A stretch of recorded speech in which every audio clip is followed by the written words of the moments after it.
They're really, really bad neighbors. All they do is exploit us because they themselves have nothing. The only thing the people over there in Gibraltar have is the droppings from the apes on their rock.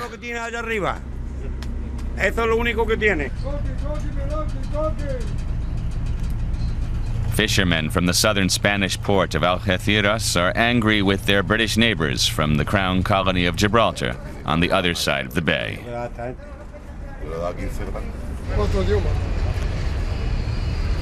They're always looking to cause trouble with the fishermen, this man says. We're the scapegoats. They always have to do something to us to get the attention of the Spanish government.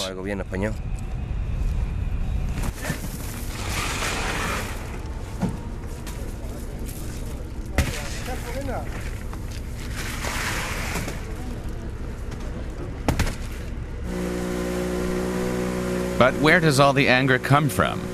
The answer is resting on the ocean bed 5 kilometers away, on the other side of the bay. More than 300 years ago, the British conquered this headland. From here, British sea power controlled the entrance to the Mediterranean. Today, the tiny outcrop of rock is a tax haven and a constant bone of contention. Maria Oliva Corrales is the chairwoman of the Algeciras Fishery Association. She can hardly contain her anger. Here in this section is where they sank the concrete blocks, right here where we are now, she says. In late July, the government of Gibraltar dropped 70 concrete blocks into the ocean. The official explanation was that they want to create an artificial reef to protect the fish stocks in the bay. Maria doesn't believe that. She thinks Gibraltar is trying to lay exclusive claim to the bay. They want to take it away from us, she says, so they try to damage us any way they can. Now they've thrown concrete blocks into the water with steel poles sticking out of them so that our fishing boats can't fish here anymore with their nets. The nets catch on the poles and tear. It is possible to fish elsewhere, Maria says, but the catch here is much better than anywhere else in the bay. Spanish fishermen are not prepared to give up these waters without a fight. If they don't take out the blocks, Maria says, then we will. We have people who can do that, and who are ready to help us.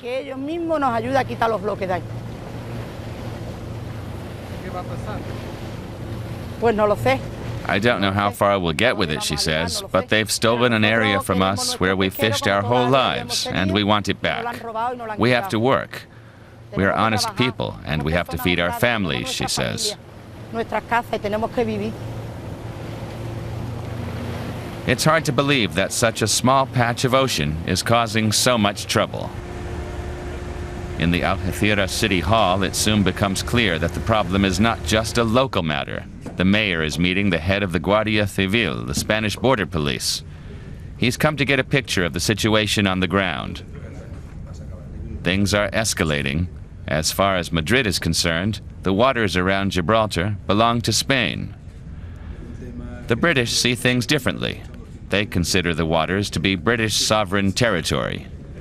The Algeciras mayor isn't having any of that, and he thinks the coastal dispute is only the beginning.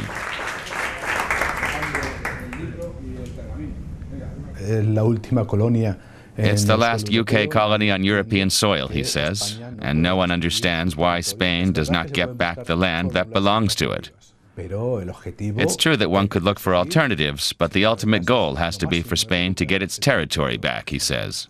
And just because the British are stubborn and try to exert pressure on the other side every time they don't get their own way, doesn't mean the others have to just give in. Spain will not give in, the mayor says. The situation on the border between Spain and Gibraltar is extremely tense.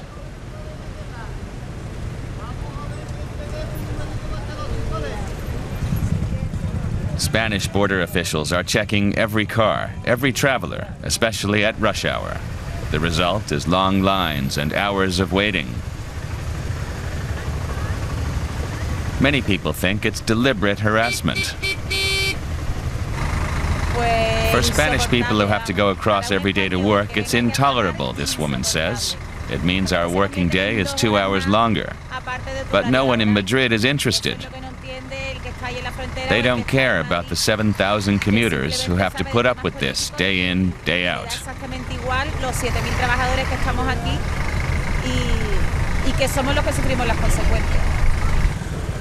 The long wait causes tension. And often the tension spills over into open dispute.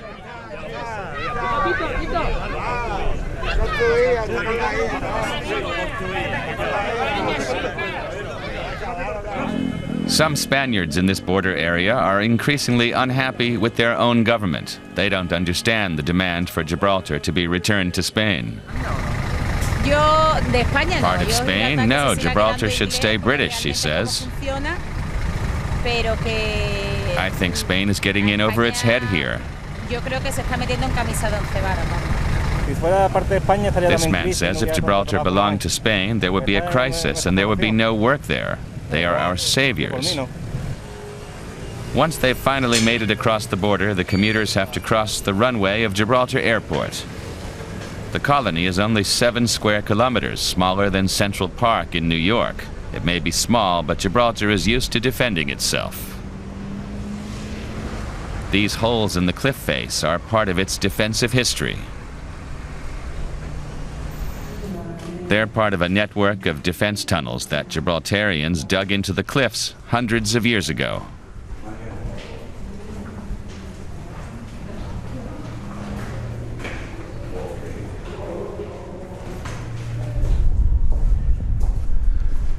Gail Frances Tiron is a descendant of the defenders of old.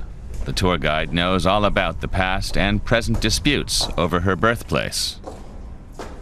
These tunnels were essential in the protection of the city of Gibraltar because we would have been able, and we were able, to have positioned guns here pointing to the enemy and blasted them out of sight if they had any intention of coming anywhere near the city. And plenty of people did have that intention. Gibraltar has been besieged 14 times in its history, including 4 times since the British took possession of the cliff 300 years ago. The last and longest siege by Spain lasted 3.5 years and ended in 1783. We have our own patron saint as well. Gail's own spirit of resistance was kindled by a more modern form of siege. In 1969, Spain's fascist dictator Francisco Franco sealed the border to Gibraltar completely, even cutting off water and electricity supplies. That lasted 16 years. We were locked in here. This was all my youth, locked in here from 1969 when Franco closed the border until 1982 when they opened the frontier partially to pedestrians. So all my youth was spent locked up in here at the hands of Franco. It just forged us closer into a more close-knit community. For Gail and many others here, Gibraltarians have a unique identity that is partially defined by the dispute with Spain. When it's not one thing, it's another. So if, say, it's not the fishing conflict today, tomorrow it's the land reclamation. For example, our football team wanted to join UEFA. Spain was against it. A few years ago, cruise liner companies were stopped coming here because they said, if you go to Gibraltar, you can't come to Spain. The list is endless. A lot of people think it hasn't been this bad for a long time.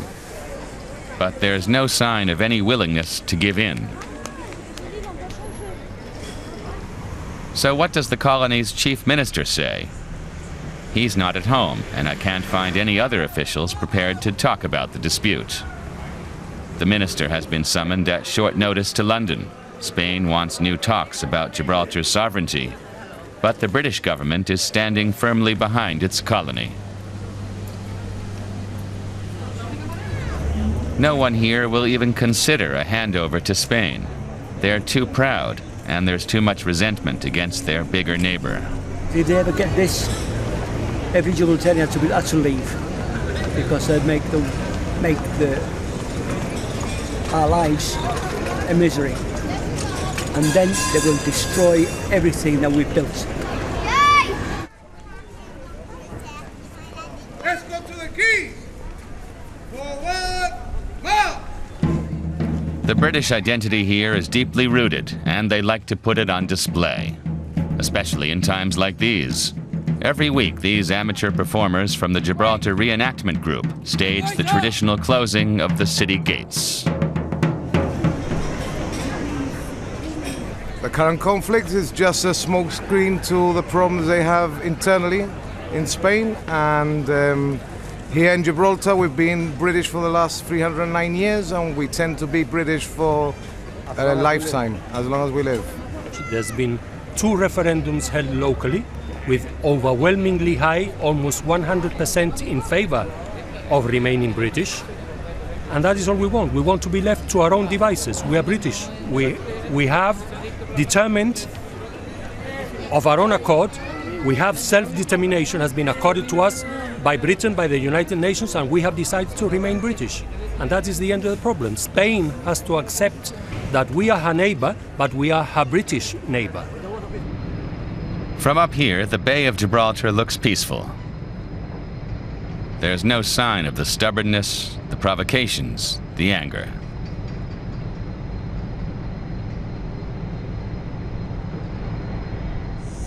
Only the macaque monkeys are fighting. Legend has it that if the so-called Barbary apes ever desert the colony, British rule in Gibraltar will end. But the population of 300 macaques living on the rock is thriving.